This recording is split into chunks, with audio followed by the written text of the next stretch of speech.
Well, hello everybody. I'm Steve, I'm Dennis. and we'd like to thank you for joining us in the Natural Growing Through Biology podcast series. I know, pretty exciting today. We're going to go down a little bit different path, or maybe up a different path based off the... Microbes. We're going to talk about microbes is what we talk about. We're just going to focus in a little bit different area than sometimes we do. Yeah, so the phyllobiome, Steve. Those are the organisms that live on and around the phyllosphere. The phyllosphere is the leaf, the above ground parts of the plant. So we're going to talk a little bit about nutrition and efficiency because that's what it basically all boils down to. Photosynthetic efficiency is the name of the game, because that leads to everything else. All of the sugar, all of the carbon that's fixed is through photosynthesis.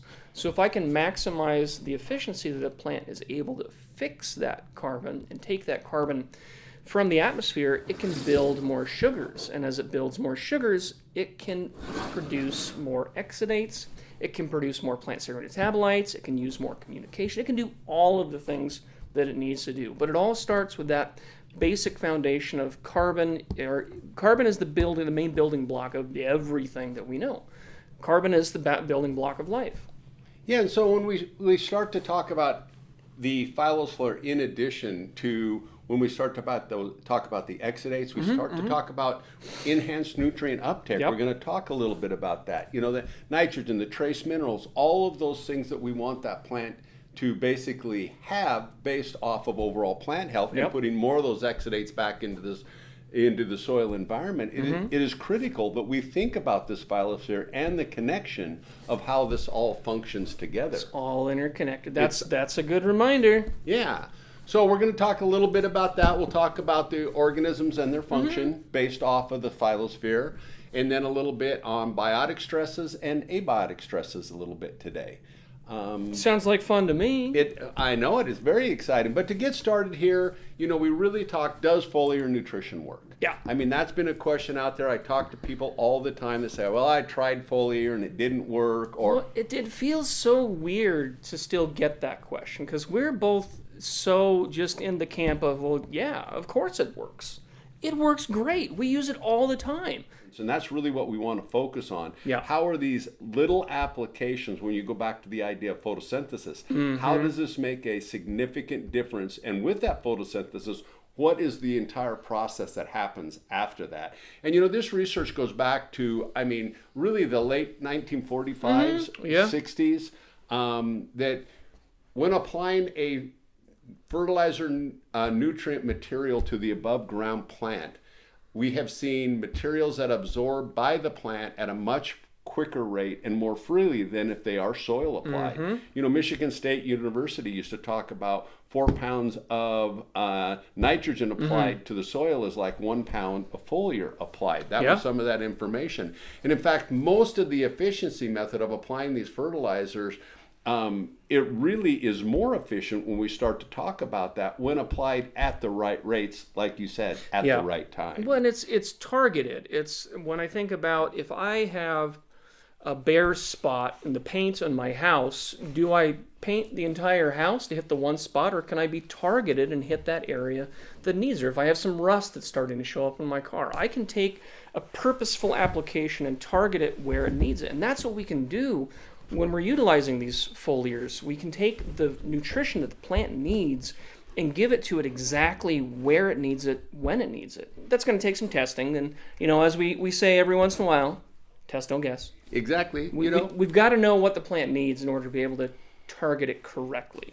So going, again, past this idea of does it work? Yes. I think that I'm comfortable saying that foliars are beneficial when they are done in the right way. Would you? Sure. 100%. I think it's one of the best ways to make an impact on overall plant health and actually get plant response, because really, if you think about it, the largest basic biological surface is the phyllosphere on Earth. Untapped. Yep. It's an untapped reservoir for us as a grower to utilize our plant to feed basically and get nutrition to that plant in a state that the plant can use it, which is really critical when we start to think about cost of fertilizers going up. And where those costs are going today is if we can come out with quartz and pints as a foliar and see an incredible response rather than using, we talk about nitrogen. We beat nitrogen up all the time. We do. But if we can use a third of the amount of nitrogen and utilize some of that as a foliar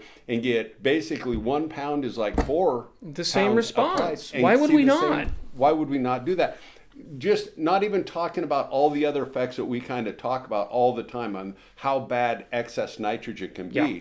But now we can monitor that nitrogen, and based off of plant sap analysis, again, test, don't guess, if the plant needs nitrogen, it's easy to go out there and apply a little bit of nitrogen to that plant to where we get a plant response. Once it's in the soil and we have that freight train going, it's hard to stop a locomotive. So the fertilizer side, the fertility side of this, you can be targeted, you can be specific, you can make a great difference on that plant's photosynthetic ability.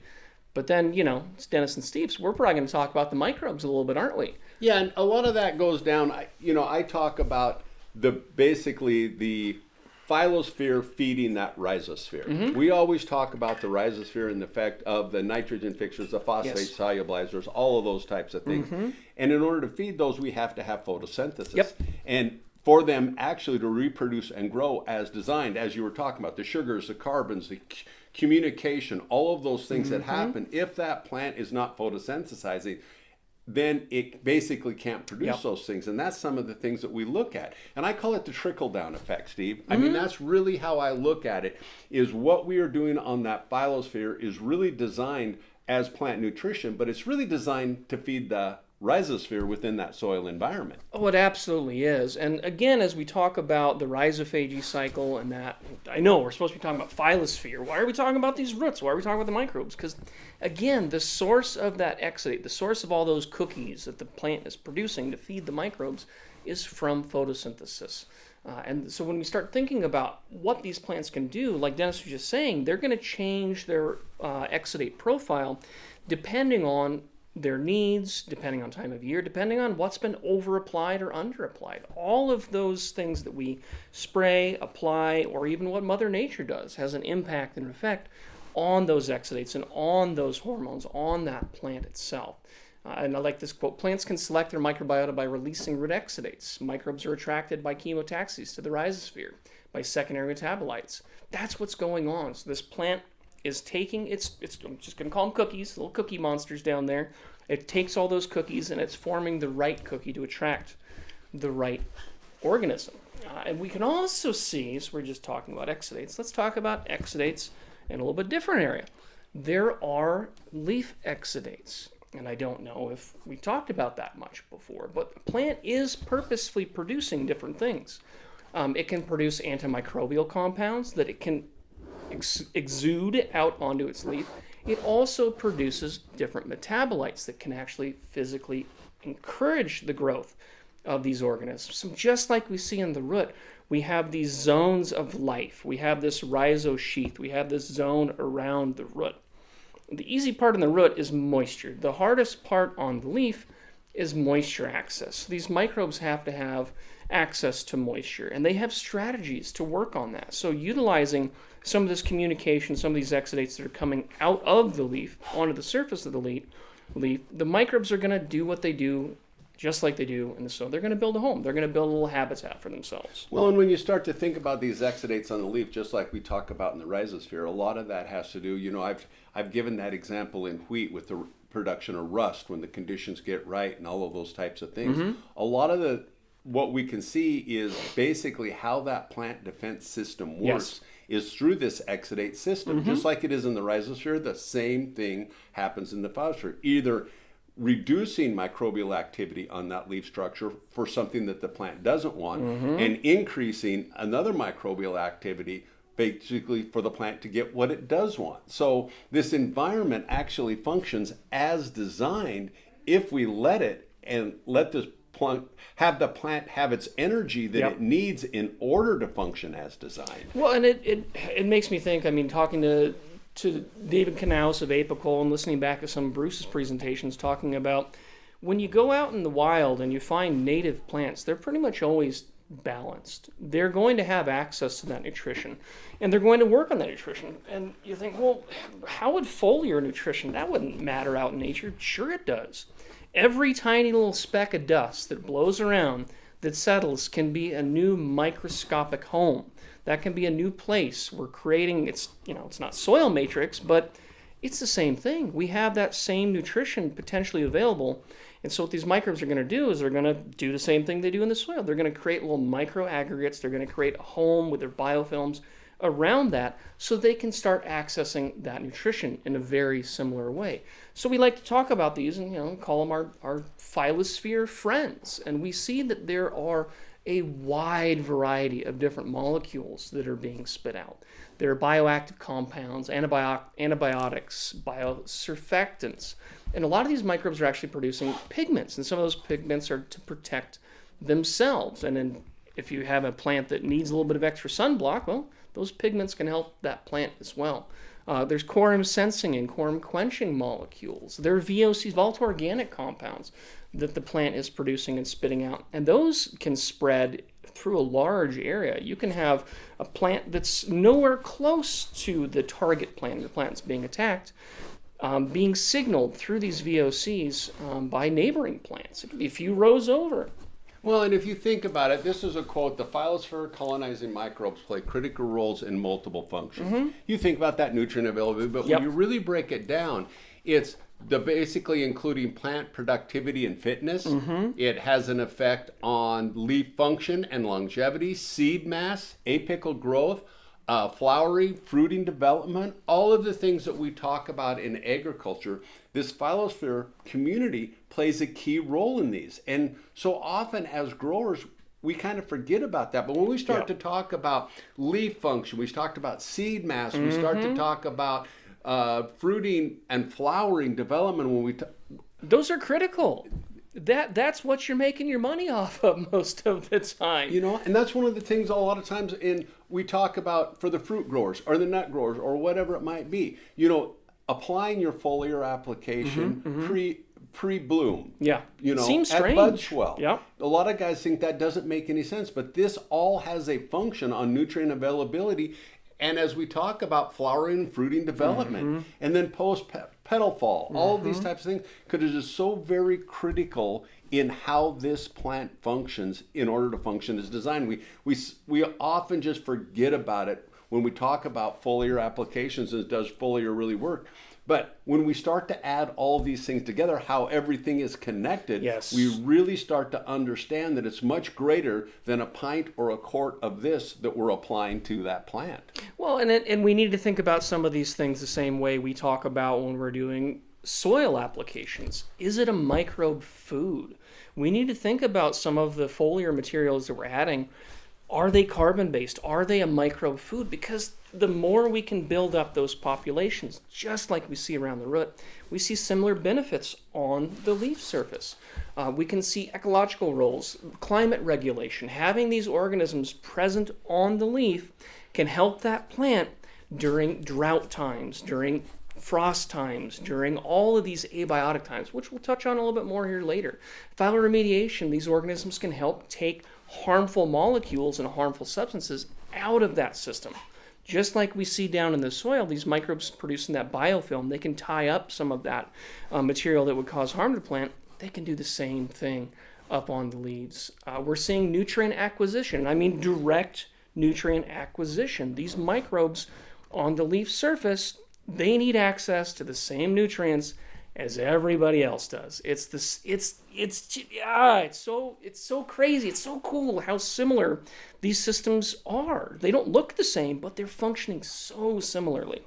Well, and when we start to talk about that, as I always say, when I look at the rhizosphere and the phyllosphere, they are really identical based off of function and what they do.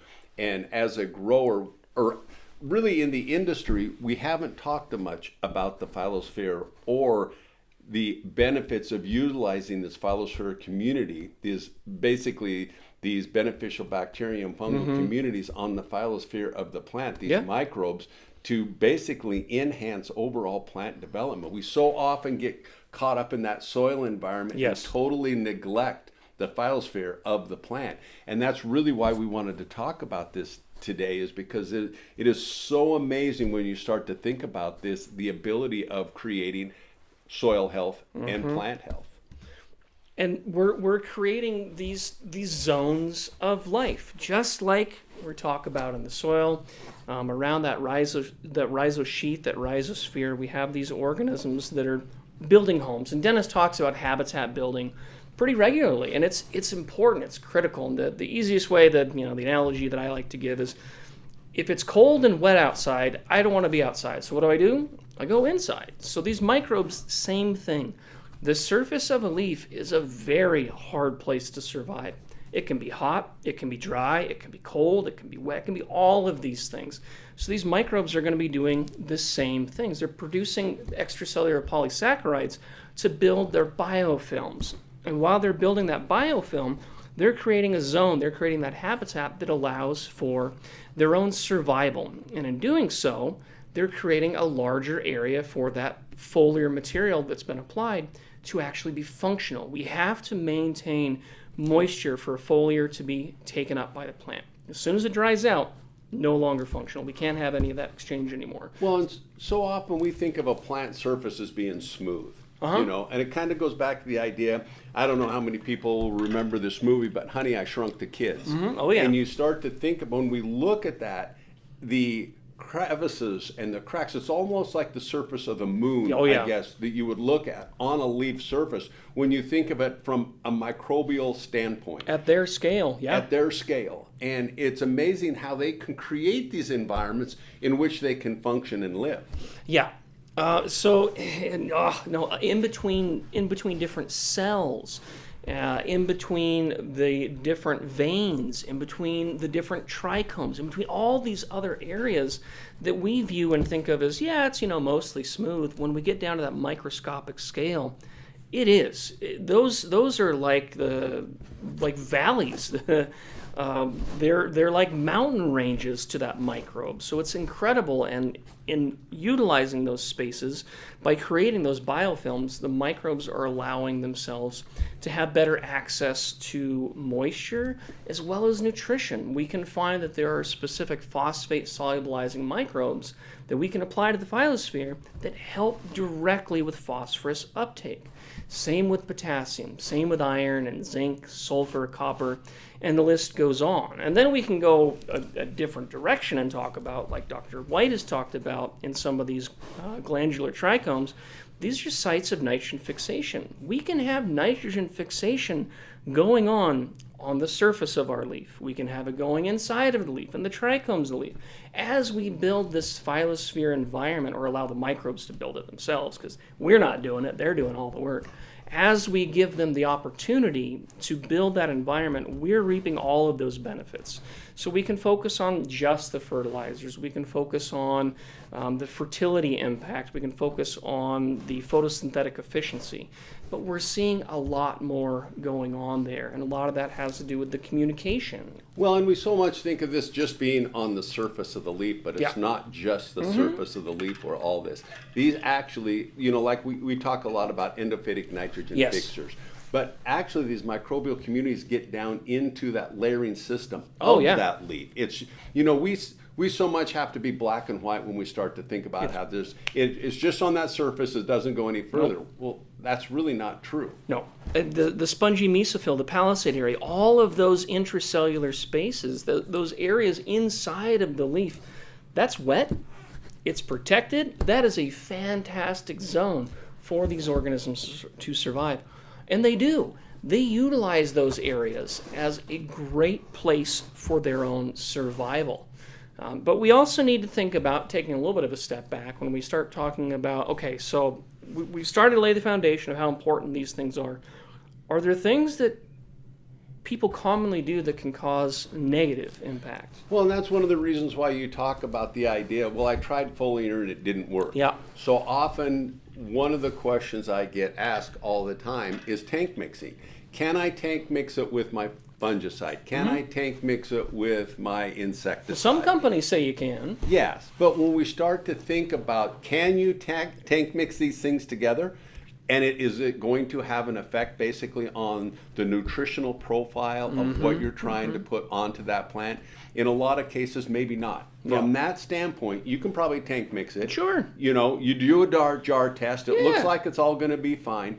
But when we start to think about how those things affect the plant and how they affect that microbial community that we're trying to mix with that tank mix or on the phyllosphere of that plant, it has a devastating effect basically on how they function. And that's really what we want to get in today. Can you do it? Yes. Is it what is best for nutrient uptake and for that plant and for that biological community? Absolutely not. And that's really where the conversation lies when we start to talk about how these guys function of making nutrition available to that plant. We shut it down, just like the rhizophagy cycle and excess nitrogen. Just because you can do something. I could go home and I know that I want to do some cleaning. I can mix bleach and ammonia, but I'm not going to because I know that we're going to have negative impacts. So when we think about these things that we're tank mixing, we need to think past just some of the most basic where, yes, this is a pesticide, this is a viricide, it's a bactericide. Some of these other materials have secondary impacts. So it's not just focusing on, well, is it a pesticide that's designed specifically to kill fungi or specifically to kill bacteria? Now, some of these have downstream impacts, and some of them, they can cause some of those harms just by having those combined and mixed. So the safest statement that we usually make is spray life or spray death. When you try to mix the two is when weird things can really start to happen. And like you said, Dennis, it's beyond just the jar test. Does it physically coagulate? Does it physically precipitate out? Even if it doesn't do that, we can still have harm. Copper is a pretty common one. High levels of copper, high levels of sulfur. These are materials that have bactericidal, fungicidal activity. So if we're trying to utilize those as a curative, at curative rates, we can be causing harm to those microbes. So we have to pay pretty close attention to what we're spraying. One of the easiest things that we can do is add some carbon, add a buffer, add some humate, add something that's going to help give those microbes a safety zone, a buffer around them. Well, and a lot of times I look at is if based off of your regenerative agriculture pathway that you've had, environmental conditions give you a situation whether it's either lose your crop or spray a fungicide or spray an insecticide, and you do that, a lot of times it goes back to what I talk about is, okay, we know we have done something detrimental to that plant, and we know there's a reason that insect or disease was there based off of nutrition. So now let's go back with a foliar application with this to basically get this plant health back up. Because a lot of times when we start to talk about this, when we start to talk about the function of these guys within the soil environment, they all, you know, how do they affect how that plant communicates with that overall, with itself, with the soil environment, with all of these different things it needs in order to uptake that nutrition and create that photosynthetic pathway. So we're impacting those. And this is a quote, 2021. There's emerging concern regarding the unintentional and often unrecognized antimicrobial properties of non-antimicrobial pesticides. This includes insecticides, herbicides, fungicides, commonly used in agriculture that are known to produce broad-ranging, off-target effects on beneficial wildlife, even at seemingly non-toxic low-dose exposure.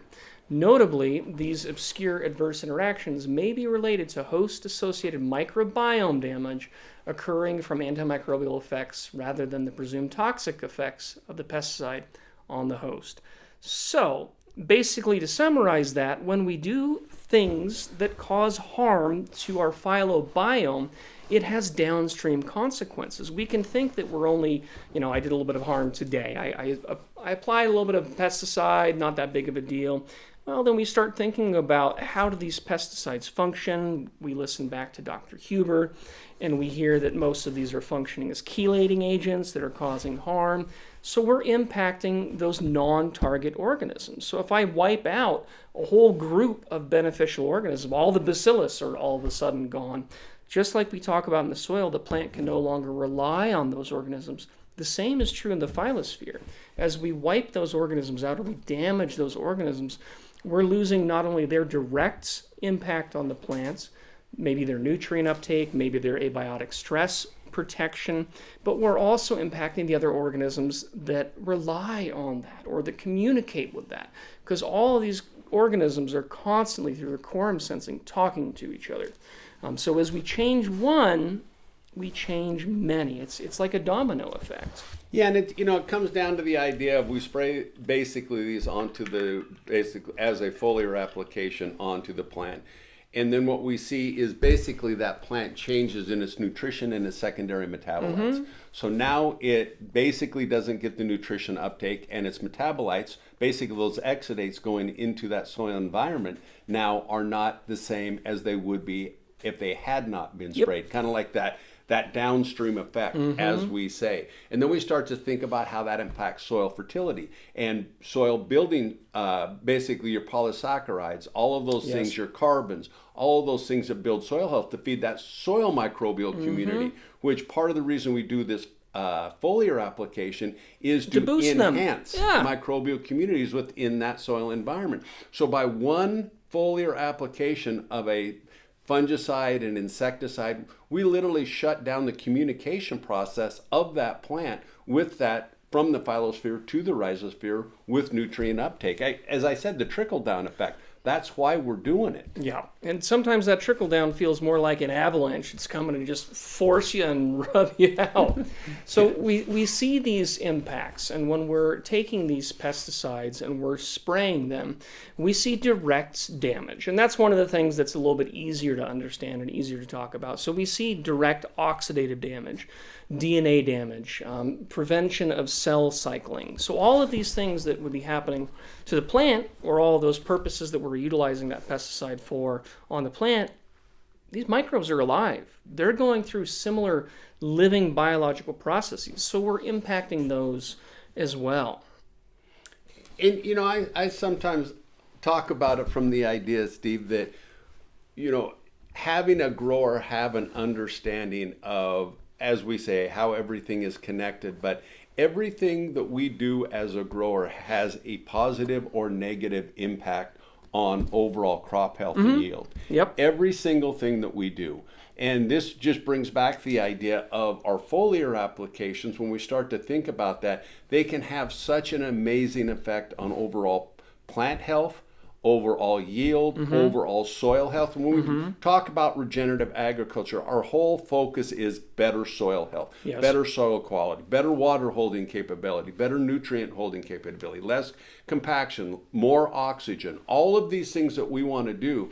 If we can build this foliar program into the phylosphere and let those two function as designed together within that soil environment, all of these things that we're talking about happen much quicker. Much quicker. You kind of go through the succession of how does nature do it over how many millions of years. Right, yeah.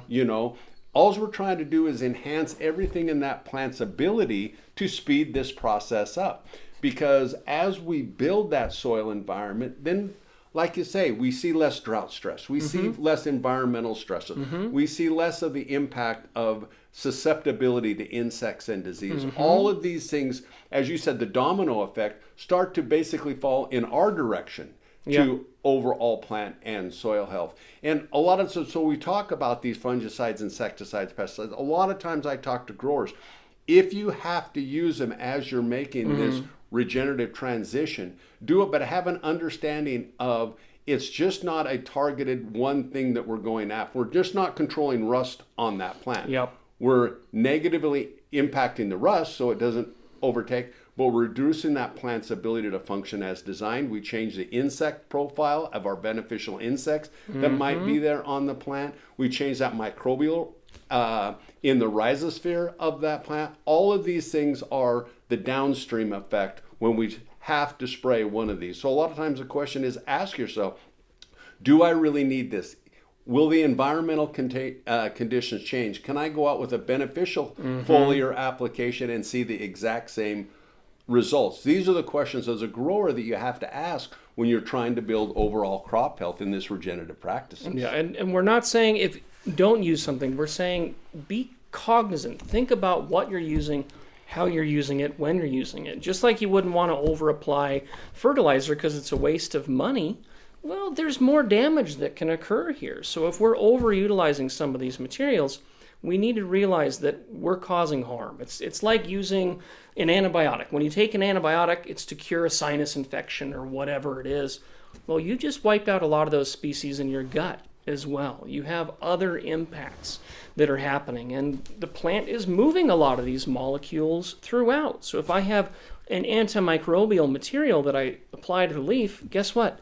Some of it's going to make it down to the roots as well. So we're going to see those impacts throughout. This is a connected ecosystem. Everything is connected. So we need to think about, as I pull on this thread, which other threads does it pull?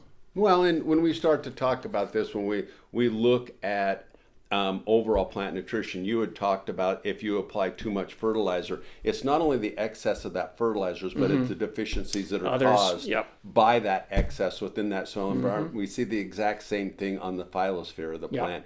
We have to have these be very targeted applications based off of data. We have to have these plant sap analysis to understand exactly what are the deficiencies and what is the best nutrition I can use in order to either correct an excess that's in that plant or to correct a deficiency that is being expressed by that plant. When we have that information and we can apply those, then we truly see this system function as designed of overall plant health. And that's really why it is so important that we look at foliar nutrition as part of our agricultural practices. And everybody, thank you very much. I'm Dennis. I'm Steve. Thank you so much for being here. Thank you for attending Natural Growing Through Biology, the Phyllobiome, and Foliar Nutrition. Thank you, everybody.